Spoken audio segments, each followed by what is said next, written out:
Hi guys, this is Keith again. This time I'm going to teach you on how we're going to publish a Visual Studio 2012, or regardless of the version, into an executable format or installer. First, we're going to pull out a project or a pre-created project. Just open your start menu, just type Visual Studio. There.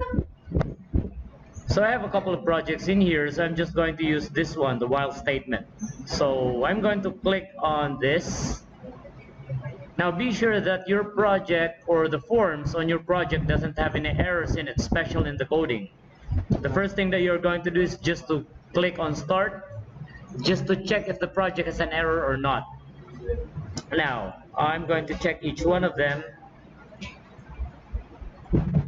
There you go. So far, there are no errors on the buttons as well as the implementation of the code. So the next thing that we're going to do is just to click on the build tab or the build button on the file menu bar. Then click on publish while statement.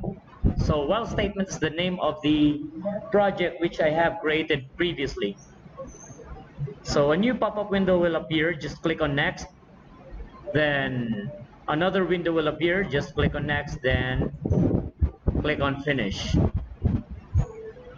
You're going to wait for a couple of seconds until another window or the folder window will appear. Now, as you can see in here, there's a publish pre window or publish pre folder. So under the publish pre folder, you will be able to see three different files: the application files, the setup.exe, and while statement.application.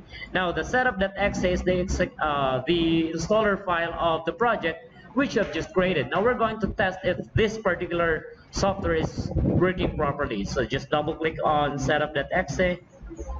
Then there you go. So we have just created and published the Visual Basic project using the publish button on our program window. So that's it for now, guys. Bye.